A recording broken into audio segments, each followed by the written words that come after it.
شروع واحد کی وحدانیت سے جو واحد اس کائنات کا مالک ہے، درود ان پر جن کے قدموں کی چمک چاند ستاروں پر نظر آئے، جدھر سے وہ گزر جائیں وہی راہ چمک جائے، دمک جائے، مہک جائے، بنے رونق گزار۔ السلام علیکم خواتین و حضرات، میں انوار خان یوسف زئی موجود ہوں ڈائلاگ 99 میں۔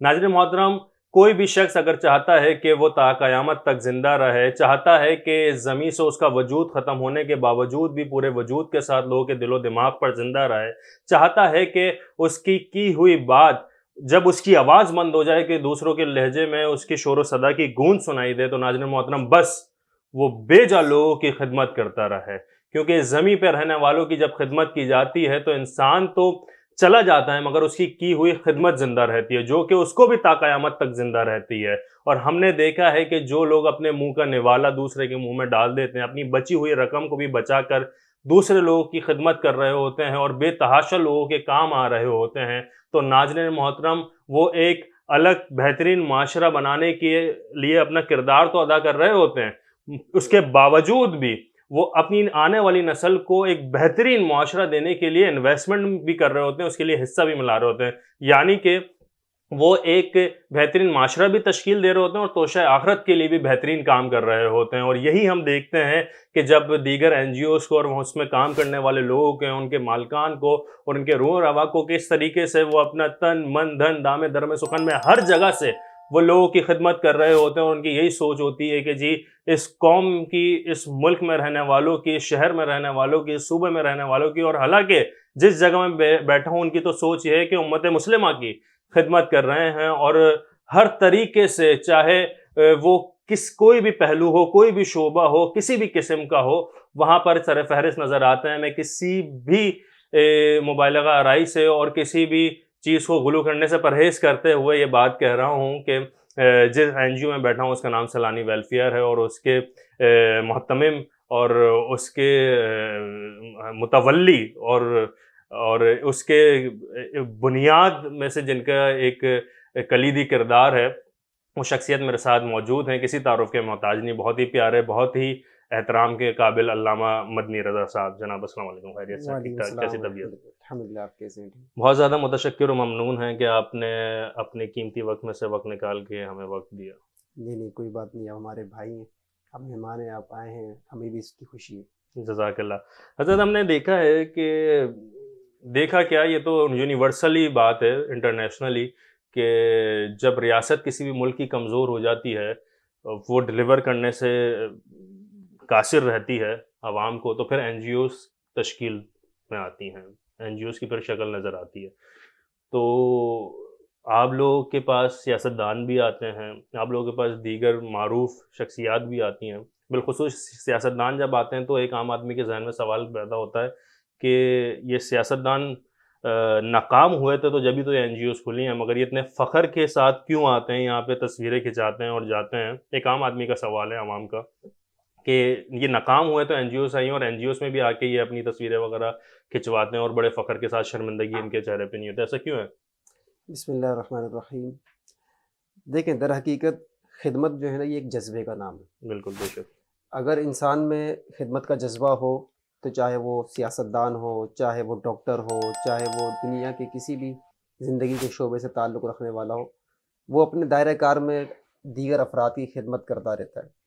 صحیح۔ تو اب ہمارے پاس خدمت کے بہت سارے کام چل رہے ہیں، لوگ ہمارے پاس آ کے وزٹ کرتے ہیں، ڈاکٹر حضرات آتے ہیں، دنیا کے مختلف شعبہ جات سے آئی ٹی کے ماہرین آتے ہیں، سیاستدان آتے ہیں، سائنسدان آتے ہیں، مذہبی پیشوا آتے ہیں، تو اسی طریقے سے سیاستدان بھی آتے ہیں۔ اب چونکہ آتے ہیں، ان کی تصاویر بھی بنائی جاتی ہے۔ تو مقصد تو یہ ہوتا ہے کہ ایک تو ہمیں اپنے کاموں کو لوگوں تک بتانا ہے، پہنچانا ہے، دوسرا یہ کہ وہ بھی ہمارے کاموں کو دیکھ کے خوش ہوتے ہیں۔ اب انہوں نے کیا کیا، انہوں نے کیا نہیں کیا، حضرت یہ تو پوچھ رہے ہیں کہ خوش تو ان کو نہیں ہونا چاہیے، شرمندگی ہونی چاہیے کہ ان کا کام تھا جو کہ وہ این جی اوز کر رہی ہیں۔ اصل میں دیکھیں، شرمندگی تو ایک دل کا احساس ہے، تو اللہ کرے کہ ان کو ایک احساس پیدا ہو جائے کہ جو ان کو ذمہ داری ملی ہے وہ ذمہ داری کا پاس رکھیں اور اس کا پورا حق ادا کریں، اس لیے کہ ایک ذمہ داری فقط پروٹوکول حاصل کرنے کا نام نہیں ہے، بلکہ ذمہ داری تو نبی کریم علیہ السلام کے فرمان کے مطابق ہر شخص جو ذمہ دار ہے اس سے اس کی ذمہ داری کا سوال کیا جائے۔ بالکل، بے شک۔ تو ذمہ داری اگر اللہ کرے ان کے دلوں میں پیدا ہو جائے ہمارے کاموں کو دیکھتے ہوئے یا اور کوئی اچھا کام دیکھتے ہوئے، تو ہمارے لیے یہ صدقہ جاریہ ہوگا کہ ہم اس کے لیے اچھی مثال بن گئے، اس نے ہمیں دیکھ کر کوئی اچھا کام کر لیا، ہمارا کام دیکھ کر اس کے کوئی ترغیب حاصل ہو گئی۔ اچھا، کثرت سے پورے ملک میں اور بالخصوص شہر کراچی میں این جی اوز رجسٹرڈ بھی ہو رہی ہیں، اور ہر آئے دن اور ہفتے بعد ایک این جی او رجسٹرڈ ہوتی ہے، کام کر رہی ہوتی ہیں، اور آنے والے سال میں پچھلے سال کی بنسبت مزید این جی اوز ہمیں نظر آ رہی ہوتی ہیں الگ الگ نام سے۔ تو کیا وجوہات ہیں کہ اتنی این جی اوز کے باوجود بھی اس شہر کی، اس ملک کی غربت ختم نہیں ہو رہی؟ آنے والے سال میں ہمیں مزید غربت نظر آ رہی ہوتی ہے، کیا وجوہات ہیں اس کی؟ دیکھیں، اس میں دو طرح کی باتیں ہیں۔ پہلی بات تو یہ کہ جتنی این جی اوز ہیں، اگر آپ یہ سمجھتے ہیں کہ یہ ساری این جی اوز غربت کے خلاف لڑ رہی ہیں یا عوام کی خدمت کر رہی ہیں، تو یہ شاید ہماری غلط فہمی ہوگی۔ اچھا۔ اصل بات یہ ہوتی ہے کہ این جی اوز کے بہت سارے فوائد بھی ہوتے ہیں ہمارے معاشرے کے۔ مثلاً جب این جی او کھل ٹیکس فری جاتی ہو ہے، جاتا ہے ٹیکس جیسے۔ فری ہو جاتے ہیں، اس کے بعد باہر کی فنڈنگ آ رہی ہوتی ہے، یو ایس ایڈ آ رہی ہوتی ہے، اور دیگر پھر ایسے مقاصد ہوتے ہیں جو ہمارے معاشرے ہماری قومی مفاد کے خلاف ہوتے ہیں، وہ این جی اوز کے ذریعے دیگر ممالک کی ایجنسیاں کروا رہی ہوتی ہیں۔ تو پہلی بات تو آپ یہ ذہن میں رکھیں کہ اتنی ساری این جی اوز کھل رہی ہیں، تو یہ ساری این جی اوز کوئی فلاح و بہبود کا کام کر رہی ہیں، یہ ضروری نہیں ہے۔ بہتر اور نہ مناسب۔ ہی ہم کسی این جی او پہ یہ الزام لگا سکتے کہ ان کے باقی اس سے مقاصد ہیں۔ لیکن میں آپ سے عرض کر رہا تھا کہ ساری این جی اوز کام کر رہی ہیں، ایسا اور بھی نہیں ہے۔ ایسا بھی نہیں ہے۔ اور دوسری چیز یہ کہ اگر جو این جی اوز کام کر رہی ہے یا ساری این جی اوز کام کرنے بھی لگ جائیں، تو بھی جو حالات کی خرابی ہے وہ پوری نہیں ہو سکتی۔ اس کی وجہ یہ ہے کہ جس تیزی کے ساتھ ہمارے ملک کی حالت خراب ہو رہی ہے، اس کا مقابلہ کوئی این جی او یا کوئی پرائیویٹ سیکٹر نہیں کر سکتا۔ اس کا مقابلہ صاحب اقتدار لوگ ہی کر سکتے ہیں۔ ان کی پالیسیاں ہوں گی کہ جو ہماری قوم کو، ہمارے ملک کو اس منجدار سے نکال سکتی ہیں۔ اب آپ یوں سمجھ لیجئے این جی اوز کیا کر رہی ہیں۔ مثال کے طور پر کوئی آر او پلانٹ لگا دیا ہے، یا کہیں اسکولنگ کا کام ہو رہا ہے، کہیں علاج فری ہو رہا ہے۔ دیکھیں، بہت سارے خرچے ایسے ہیں جو فکس ہیں، ہر گھر کا خرچہ ہے۔ مثال کے طور پر یوٹیلیٹی بل ہے، وہ ہر گھر کا ہے، کچن ہر گھر کا ہے، اسی طریقے سے بچوں کی فیس ہر گھر کی ہے، مینٹیننس ہر گھر کا ہے، آنے جانے کا کرایہ ہر گھر کا ہے، اگر کوئی گھر میں بیمار ہے اس کا ہر گھر کا خرچہ ہے، چھوٹے بچے ہیں یا بڑے بھی ہیں ان کو دودھ ہر روزانہ چاہیے۔ تو یہ سارے اخراجات این جی اوز تو پوری نہیں کر سکتی۔ این جی اوز تو کسی نہ کسی سیکٹر میں کام کر رہی ہوتی ہیں، اور اس سیکٹر میں بہت محدود ذرائع اور بہت محدود افراد کو وہ پرووائڈ کر رہی ہوتی ہیں چیزیں۔ اس سے پورے ملک، ہمارا ملک کہیں کتنے کروڑ کی ہماری آبادی ہو گئی 24 کروڑ کی کہ اب دیکھیں نا، آپ کہہ رہے ہیں 24 کروڑ کی، حالانکہ لوگ تو کہتے ہیں یہ جو مردم شماری یہ بھی درست نہیں ہے، اس کے اندر بھی کتنی جگہ خامیاں ہیں، اور آبادی ہماری اس سے بھی زیادہ ہے۔ تو آپ اندازہ لگا لیں کہ اتنی بڑی میجورٹی اور ہماری اکثریت جو ہے وہ غربت کی لکیر سے بھی نیچے ہے، غریب بھی نہیں ہے، غربت کی لکیر سے بھی نیچے، تو اس کا مقابلہ این جی او سے نہیں کر سکتے۔ بالکل، ماشاء اللہ۔ مگر حضرت آپ کہہ رہے ہیں کہ جو لوگ این جی اوز کھول رہے ہیں تو اس میں یہ بھی ضروری نہیں ہے کہ وہ فلاح و بہبود کے لیے اور ملک معاشرے کی بہتری کے لیے کام کر رہی ہوں۔ جو لوگ فنڈنگ بھی لے رہے ہیں، ایسا بھی ہم دیکھتے ہیں کہ جو این جی اوز کھولتے ہیں اپنی پاور کے لیے، این جی اوز کھولتے ہیں اپنے ذاتی مفادات کے لیے، اور اس کو قومی مفاد بنا کے پیش کر رہے ہوتے ہیں۔ تو اس صورتحال میں دین کیا ان کی گرفت کرتا ہے، اور اس صورتحال میں کتنی زیادہ پریشانی کا آگے سامنا ہوتا ہے؟ حضرت امام محمد بن اسماعیل بخاری رحمہ اللہ تعالی، جو کہ جامع صحیح البخاری کے مصنف ہیں، آپ کی جو بخاری شریف ہے اس کی پہلی حدیث ہے انما الاعمال بالنیات، اعمال کا دار و مدار نیتوں پر ہے، انما لکل امرئ ما نوی، کہ مرد کے لیے وہی ہے جو اس نے نیت کی۔ بہت سارے نیک کام ایسے ہیں کہ جو بری نیت کے ساتھ کیے جاتے ہیں، جبھی تو پیارے آقا علیہ الصلوۃ والسلام نے فرمایا نا کہ اعمال کا دار و مدار نیتوں پر ہے۔ صحیح۔ اگر نیت اچھی ہے تو اس کا اجر اچھا ہے۔ حدیث مبارکہ کے اگلا حصہ ہے کہ جس نے اللہ اور اس کے رسول کی خاطر ہجرت کی تو اس کی ہجرت اللہ اور اس کے رسول کے لیے۔ جس نے اس لیے ہجرت کی کہ اس کو دنیا ملے گی، یا اس لیے ہجرت کی کہ اس کا کسی عربی عورت سے یا کسی عورت سے نکاح ہو جائے گا، تو اس کو وہی ملے گا جس کے لیے اس نے ہجرت کی۔ تو پتہ چلتا ہے کہ نیک کام تو بہت سارے ہیں، مگر ان کے پیچھے ضروری نہیں ہے کہ نیت اچھی بھی ہو. ہم بھی اللہ تعالیٰ سے دعا کرتے ہیں کہ اللہ تعالیٰ ہماری نیتوں میں اخلاص پیدا فرمائے. اور یقیناً بہت سارے لوگ ہیں جو نیک کام این جی اوز کے نام پہ بھی کر رہے ہیں، مگر ان کے مقاصد فلاح و بہبود کے نہیں ہوتے، بلکہ ان کے مقاصد اور طرح کے بھی ہوتے ہیں. میں نے آپ کو صرف اور صرف اس لیے یہ بات کہی کہ آپ نے کہا نا کہ ہر سال این جی اوز میں اضافہ ہو رہا ہے لیکن مسائل ختم نہیں ہو رہے. تو کہنے کا مطلب یہ تھا کہ این جی اوز میں اضافہ ساری این جی اوز کام کرنے کے لیے نہیں ہوتی، اور بسا اوقات این جی اوز کو کام کرنے کا موقع بھی نہیں ملتا. دیکھیں، یہ تو اللہ تعالیٰ کی عطا ہوتی ہے کہ لوگ کسی این جی او کی طرف راغب ہو جائیں اور کسی کے ساتھ کوپریٹ کریں. ظاہر این جی او جو بھی ہوتی ہیں وہ لوگوں کے فنڈز پہ چل رہی ہوتی ہیں. اب اگر بہت سارے ایسے لوگ ہوتے ہیں جو مخلصین ہوتے ہیں، مگر لوگ وہ جانے پہچانے نہیں ہوتے، لوگ ان کو اتنا جانتے نہیں ہیں، ان کا مارکیٹ میں نام نہیں ہوتا، تو لوگ ان کو فنڈ دیتے بھی نہیں ہیں. آج کل جو بددیانتی کا دور ہے، لوگ اعتبار مشکل سے کرتے ہیں. بالکل. اب میں کتنے لوگوں کو ایسا جانتا ہوں کہ جو سید گھرانوں کے لیے کام کرتے ہیں اور دیگر اچھے کام کرتے ہیں، مگر ان کا معاشرے میں اتنا نام نہیں. وہ مخلص ہیں، محنت سے کام کر رہے ہیں، مگر وہ ان کا دائرہ کار کیوں نہیں پھیل رہا؟ کہ ان پر لوگوں کا اتنا ٹرسٹ نہیں ہے، اور ٹرسٹ نہ ہونے کی وجہ سے ان کا کام بہت محدود ہے. بہتر، مناسب. اچھا، آپ تو یہ کہہ رہے ہیں نا کہ لوگ این جی اوز کھول لیتے ہیں، پھر اس کے بعد ایسا نہیں ہے کہ سب کام بھی کریں. ہم نے تو ناظرین محترم، آپ سے بھی مخاطب ہوں اور آپ سے بھی یہ بتانا چاہ رہا ہوں، ہم نے تو ایسے سیاست دانوں کو بھی دیکھا ہے کہ وہ سیاست دان بھی ہیں اور ساتھ این جی اوز اپنی کھول کے بیٹھے ہیں.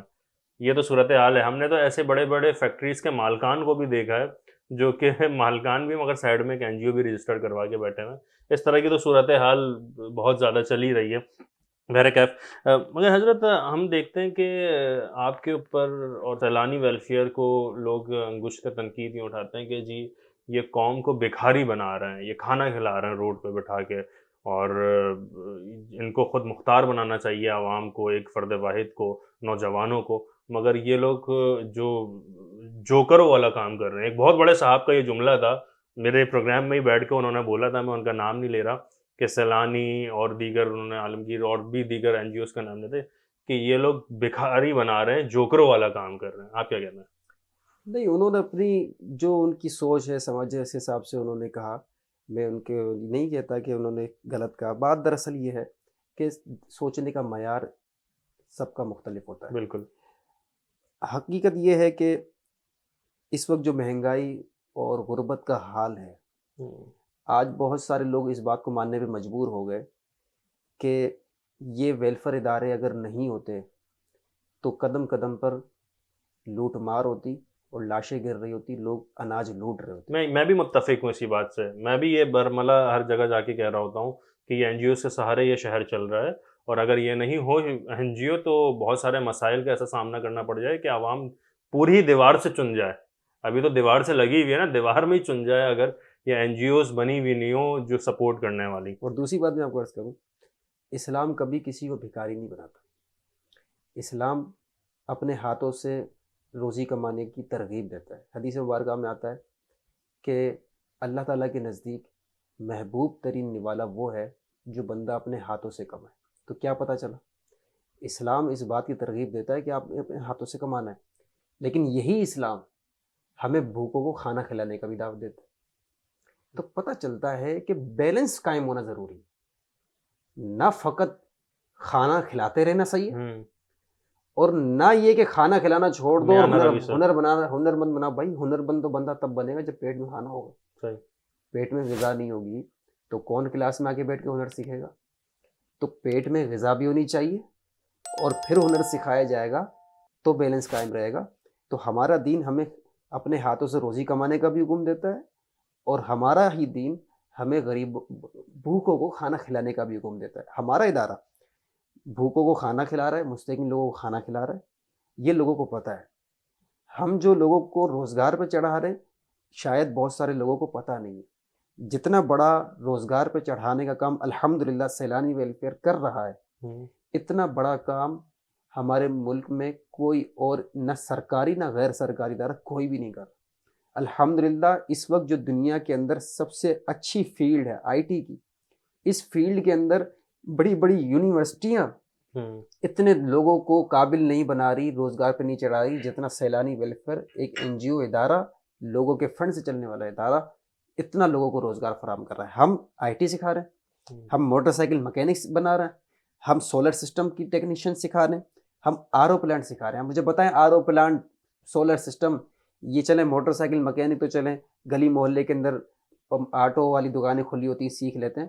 آپ بتائیں کون سی ایسی جگہ ہے جہاں پر بآسانی سولر سسٹم کی ٹیکنیشین سکھائی جا رہی ہو, RO پلانٹ کی ٹیکنیشین سکھائی جا رہی ہو. بڑے بڑی مہنگی فیسیں دینے کے بعد یہ چیزیں سکھائی جا رہی ہوتی ہیں, لیکن الحمدللہ ہمارے یہاں مفت میں ہے. اسی طریقے سے موبائل ریپیئرنگ کا کورس کروا رہے ہیں. تو یہ ساری چیزیں کیا ہیں؟ یہ سب چیزیں یہ ہیں کہ لوگ کاروبار کریں. ہم دبئی کے اندر بھیج رہے ہیں لوگوں کو کہ پاکستان سے باہر جائیں اور وہاں کمائیں اور پاکستان میں پیسے بھیجیں.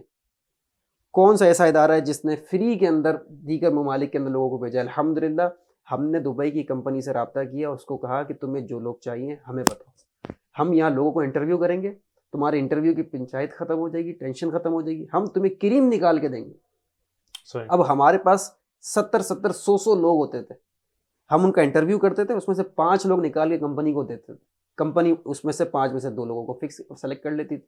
ہم ان کو آنے جانے کا کرایہ دے رہے ہیں, ہم ان کو ویزا دے رہے ہیں. بس مقصد یہ ہے کہ وہ باہر کسی اچھی جگہ پر لگ جائے, اور لگے گا تو یقیناً اپنے گھر والوں کو ہر مہینے پیسے بھیجے, جو کہ پاکستان کے پیسوں میں اضافہ کرے.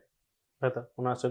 اچھا, آپ لوگوں کی ڈونیشن کہاں سے زیادہ آ رہی ہوتی ہے؟ کون لوگ ہیں؟ ہم نے سننے میں یہی آتا ہے کہ آپ کی کمیونٹی میمن برادری بہت زیادہ سپورٹ بھی کرتی ہے اور روز اول سے آپ لوگوں کو ڈونیشن دے رہی ہے. تو اور لوگ الزام بھی آپ لوگوں کو یہی لگاتے ہیں جسی وجہ سے آپ لوگ اپنی ہی کمیونٹی کو زیادہ ترجیحات حامل کرتے ہیں اور زیادہ آپ لوگ سپورٹ بھی انہی میمن برادری کو. دیکھیں الحمدللہ رب العالمین, میمن برادری اس وقت پاکستان کے اندر ڈونیشن دینے میں سب سے آگے. بالکل, بے شک.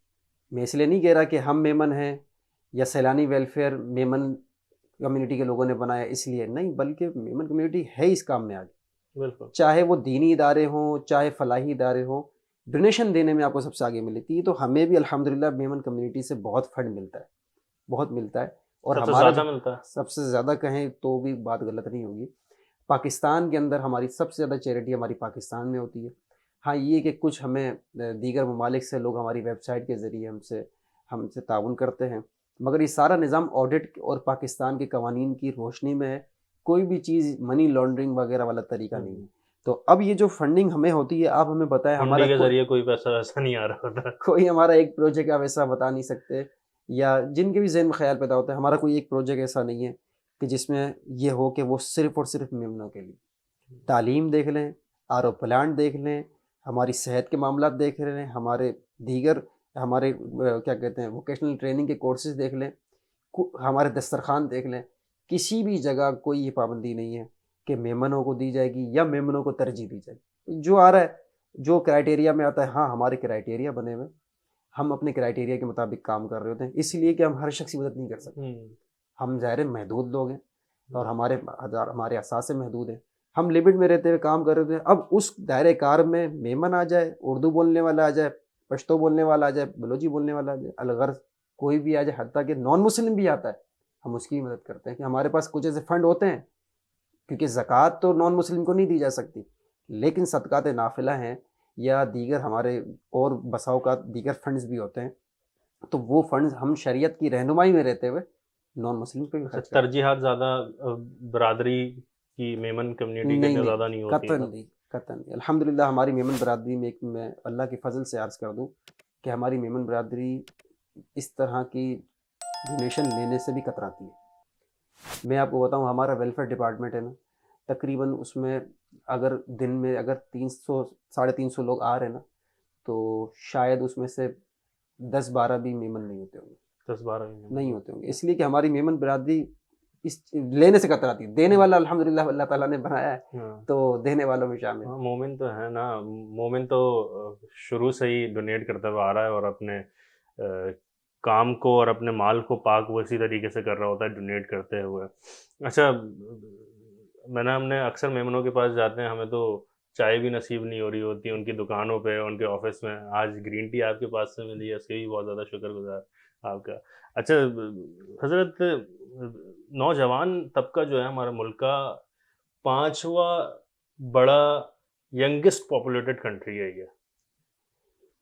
یہ ملک پاکستان، اور ہماری 64% جو آبادی ہے وہ نوجوانوں پہ مشتمل ہے، مگر نوجوان کو ہم جس طریقے سے دیکھ رہے ہیں متنفر نظر آ رہا ہے، نوجوان کا کوئی رخ متعین نہیں ہے، وہ کسی بھی قسم کا مطلب کہ اس کو نہ تو نوکری بھی نہیں مل پاتی، ایک تو جو ہمارے پاس اکنامیکل کرائسس ہیں اس وجہ سے، اور دوسری چیز نہ تعلیم نہ ہنر اس طرف بھی نہیں آ رہا، تو اس کی کیا وجہ، نہ دین کی طرف بھی نہیں آ رہا، تو کیا وجوہات ہیں اس کی؟ مطلب بے زر قسم کا ہے، نہ دین کا نہ دنیا کا ہو پا رہا ہے، اور اس- ہے سب سے زیادہ 5th لارجسٹ پاپولیٹڈ کنٹری۔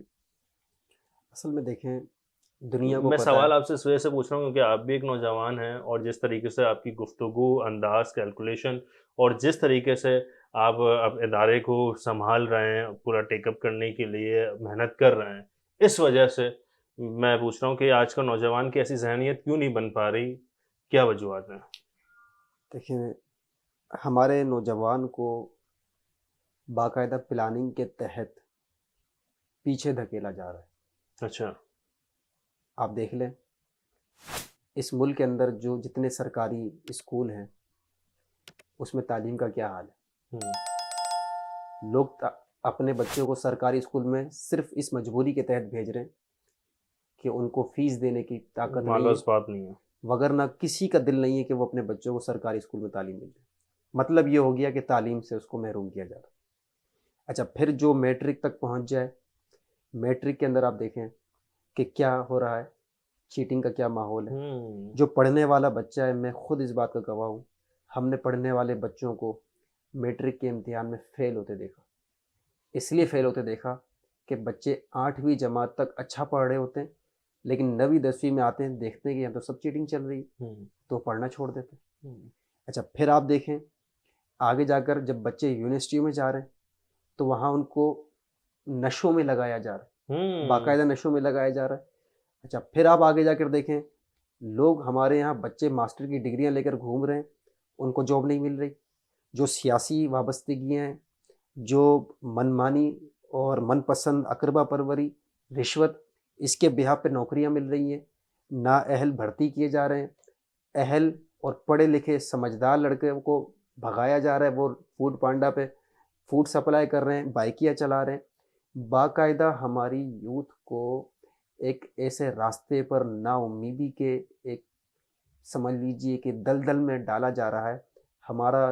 ہماری نسل جو ہے نا اس وقت بہت نا امید ہے، مایوس ہے، اس کو اپنا مستقبل تاریک نظر آ رہا ہے۔ اسے نہیں پتا کہ میں پڑھوں کس لیے، آگے اس پڑھنے کا کیا فائدہ ہے۔ اس کی کوئی کونسلنگ کرنے والا نہیں ہے، اور اس کو کاروبار کرنے کی بھی طاقت نہیں ہے، اس لیے کہ اس وقت تو حال یہ ہے کہ لوگ اپنے مہینے کا راشن پورا کر لیں، یہ ان کے لیے غنیمت ہے۔ اب وہ نیا کاروبار کیسے کریں؟ نیا کاروبار کرنے کی طاقت نہیں، نوکری مل نہیں رہی۔ تو یہ ہمارے پاس بہت بڑی طاقت ہے، ہمیں سمجھنا ہے، جو برسر اقتدار ہیں، صاحب اقتدار ہیں، انہیں یہ سمجھنا چاہیے، اور یقیناً وہ سمجھتے ہیں، لیکن بات یہ ہے کہ وہ بس میں نہیں اللہ سمجھتا تعالیٰ۔ وہ سمجھتے ہیں، اگر وہ سمجھتے ہوتے تو اسی اسکول میں اپنے بچوں کو بھی بھیج رہے ہوتے جس اسکول میں ایک عام آدمی کا بچہ جا رہا ہے، اور اسی ہاسپٹل میں اپنے بچوں کا علاج کروا رہے ہوتے جیسا ہاسپٹل میں غریب کا بچہ جا رہا ہے۔ وہ سمجھنے سے تو قاصر ہے، مگر این جی اوز اس کے لیے کیا کر رہی ہیں، اور خود سیلانی اس نوجوانوں کے لیے کیا کر رہے ہیں؟ دیکھیے، ہم تو نوجوانوں کو پڑھا رہے ہیں، ہم نرسری سے لے کے جو پاکستان کی سب سے بڑی تعلیم ہے سی اے چارٹر اکاؤنٹ، ہم نرسری لے کے سی اے تک کے لوگوں کو پڑھا رہے ہیں، ہم یہی کر سکتے ہیں۔ اس کے لیے کوئی مضبوط پرچی ہونی چاہیے سیلانی میں آنے کے لیے ان کے پاس، یا سورس ہونی چاہیے، یا پھر ایک عام آدمی بھی آ نہیں، سکتا ہے؟ آپ ایسا کریں کہ کسی کو بھیج کے دیکھ لیں آپ کو پتہ چل جائے گا کہ اس میں کوئی پرچی چاہیے کیا چاہیے۔ ہمارے یہاں ایس ایم آئی ٹی، آپ جہاں بیٹھے ہوئے ہیں آپ کے ارد گرد جو سارا آپ کو نظر آ رہا ہے ماحول، یہ ایس ایم آئی ٹی ہمارا ادارہ ہے۔ ہمارے یہاں آن لائن داخلے شروع ہوتے ہیں، کوئی بھی شخص میں داخلہ لے لے، اور داخلے کا پروسیس ہوتا ہے، فارم فل کرے، فارم فل کرتا ہے، پھر ایک دن ایگزامینیشن، وہ ایڈمیشن کے لیے ایگزام ہوتا ہے، ایگزام میں وہ آ جائے، پاس ہو، نہ کسی کا نام ہے نہ کسی کی سورس ہے۔ یقیناً آج ہمارے پاس ہزاروں طلبہ پڑھ رہے ہیں، تو کوئی تو وجہ ہوگی، ہمارے یہاں کچھ نہ کچھ تو ایسا اچھا نظام ہوگا جس کی وجہ سے لوگ آ رہے ہیں، پڑھ رہے ہیں ہمارے پاس۔ بالکل بہتر، بس نوجوان کو آپ لے کے چلیں گے، اور نوجوان سیلانی کے ساتھ چلے گا، کامیاب ہوگا نوجوان تو کامیاب ہوگا، سیلانی کامیاب ہوگا، یہ شہر کامیاب ہوگا، یہ پھر ملک۔ ایسا سمجھتے ہیں آپ یا نہیں؟ بالکل ایسا ہی ہے۔ نوجوان اصل میں آنے والے وقتوں میں تو ظاہر ہے کہ نوجوان ہی اس ملک کا وزیر اعظم ہوگا، آرمی چیف ہوگا، چیف جسٹس ہوگا. تو جو آج طالب علمی کے دور میں ہیں، جو آج سیکھنے سمجھنے کے دور میں ہیں، کل ظاہر ہے کہ ملک تو اسی نے سنبھالنا ہے. جو آج سنبھال رہے ہیں وہ تو کل بوڑھے ہو جائیں گے. بالکل تو انہی پر ملک چلے گا. جیسے وہ بنیں گے ویسا ملک چلے گا. بالکل ملک نوجوانوں نے ہی سنبھالنا ہے. بہت بہتر اور مثبت بات کی. اور میں نے نوجوان کی بات بھی ناظرین محترم اس وجہ سے کی کیونکہ ایک نوجوان آپ کو نظر آ رہا ہوگا، مگر جس انداز میں اور جتنی ایک ادب کے ساتھ، احترام اور تہذیب کے ساتھ گفتگو کرتے ہوئے نظر آ رہا ہے، یہ بہت کم نوجوانوں میں ہمیں نظر آتی ہے اس وقت. اس کی وجوہات کوئی بھی ہوں، کسی بھی طریقے کی ہوں، چاہے وہ اس کے قصوروار اس ملک کے بڑے لوگ ہوں یا پھر خود ذاتی طور پہ کوئی تربیت کا مسئلہ ہو، یہ ہم ایک الگ ڈیبیٹ ہے.